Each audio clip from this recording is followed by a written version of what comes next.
राघव एक थकाहारा यात्री था जो एक लंबी यात्रा से लौट रहा था। उसकी कार, जो देर रात की सर्दी और अंधेरे में अकेली सड़कों पर चल रही थी, उसे एक सूनी और शांतिपूर्ण हाईवे पर ले आई थी। यह रास्ता दूर दराज के इलाके से होकर गुजरता था, जहां रात के समय कोई अन्य कार या व्यक्ति नहीं होता था। राघव ने गहरी सांस ली, अपनी कार के स्टीयरिंग व्हील को मजबूती से पकड़े हुए और उन सुनसान रास्तों में चलते हुए अपनी थकान को महसूस किया। अचानक उसकी आंखों के सामने दूर से कुछ रोशनी नजर आई, जो धीरे धीरे उसकी तरफ बढ़ती जा रही थी। पहले तो राघव ने सोचा कि यह शायद एक और कार है जो उस रास्ते से गुजर रही है, लेकिन जैसे जैसे वो कार पास आती गई, राघव को एक अजीब सा एहसास हुआ कि यह कार किसी सामान्य कार की तरह नहीं है। यह कार लगातार उसकी कार के पीछे थी, न तो राघव से आगे बढ़ रही थी, न ही वो ओवरटेक कर रही थी, बल्कि बस उसी की गति में चल रही थी। राघव ने इसे शुरू में नजरअंदाज किया, सोचते हुए कि शायद वो थका हुआ है और ये कुछ नहीं होगा।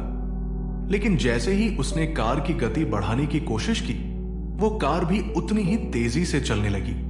राघव का दिल तेजी से धड़कने लगा और उसने सोचा कि क्या ये कार वाकई उसका पीछा कर रही है।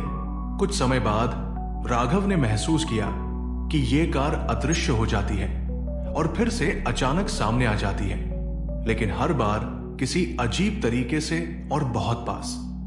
कभी तो उसकी कार के सामने अचानक आती, कभी दाएं या बाएं, लेकिन ये कभी भी उसके पास नहीं पहुंची, बल्कि हमेशा एक चुपके से पीछा करती रही। वो लगातार अपने रियर व्यू मिरर में देखने लगा और जैसे ही वो देखता, कार के हेडलाइट्स फिर से गायब हो जाते थे और बाद में अचानक पास आ जाते थे। एक अजीब सी खामोशी, ठंडक और घबराहट उसके मन में घर करने लगी थी। कभी कभी कार का रेडियो अचानक सन्नाटे में डूब जाता था और उसके कानों में अजीब सी फुसफुसाहट सुनाई देती थी। राघव को अब यकीन होने लगा था कि कुछ तो गलत है और वो लगातार अपने दिमाग को समझाने की कोशिश करता कि वो शायद थक चुका है, लेकिन डर उसके दिल से निकलने का नाम नहीं ले रहा था। सड़क पूरी तरह से सुनसान थी और कहीं कोई दिखता नहीं था। उसे समझ में नहीं आ रहा था कि वो किस तरह से इस सड़क से बाहर निकल सकता है। फिर एक पल ऐसा आया जब उसने सोचा कि वो कार का पीछा करता रहेगा, और जब उसे लगे कि वो कार बहुत पास आ चुकी है तो वो रुककर उस कार का सामना करेगा। राघव ने एक जगह रुकने की कोशिश की, लेकिन जैसे ही उसने कार रोकी, वो कार गायब हो गई और कुछ दूर पर फिर से प्रकट हो गई। न तो कोई और कार दिखी और राघव अकेला खड़ा था, ये सोचते हुए कि कहीं ये सब उसकी कल्पना तो नहीं है, लेकिन उस एहसास को नकारने का कोई तरीका नहीं था। राघव ने गहरी सांस ली और अपने कार को फिर से चलाना शुरू किया, लेकिन जैसे ही उसने गति बढ़ाई, वो कार फिर से उसकी कार के पीछे आ गई। अब यह महसूस होने लगा कि वो कार कभी भी उसकी कार से आगे नहीं निकल सकती, लेकिन वो लगातार उसके पास बनी रहती थी। डर का स्तर और बढ़ने लगा। अचानक एक पल ऐसा आया जब वो कार बिल्कुल उसके बगल में आ गई और राघव ने देखा कि उसमें कोई नहीं था। वो कार पूरी तरह से खाली थी और वो बिना किसी ड्राइवर के चल रही थी। ये दृश्य उसके दिमाग को चकरा देने वाला था और वो डर के साए में था। अब वो अपनी गति बढ़ाने की कोशिश करता, लेकिन खाली कार उसकी गति के साथ ही दौड़ने लगी।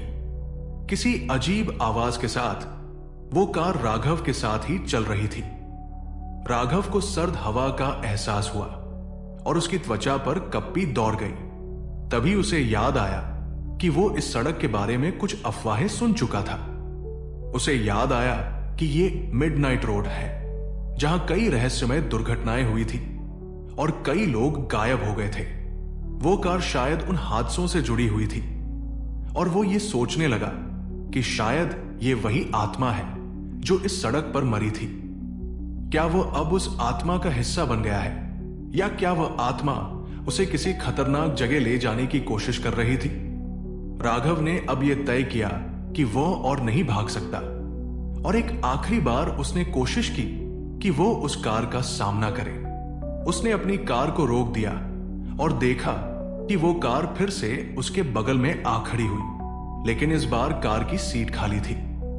हेडलाइट्स फिर से झपकते हुए चमकने लगी और राघव को एक ठंडी भयानक मौजूदगी का एहसास हुआ। अचानक कार की इंजन आवाज सुनाई दी और कार के बगल से एक असंभव सी हड्डियों जैसा चेहरा दिखाई दिया। वो एक झलक ही था और राघव का दिल डर से कांपने लगा। वो कार ने उसे डरावनी हंसी सुनाई और फिर पूरी तरह से गायब हो गई। राघव अपने आप को फिर से अकेला महसूस करता है, लेकिन जैसे ही वो फिर से अपनी कार की मिरर में देखता है, वही हेडलाइट्स फिर से दिखाई देती हैं और वो जानता है कि वो अभी भी उस खौफनाक आत्मा के चंगुल में फंसा हुआ है।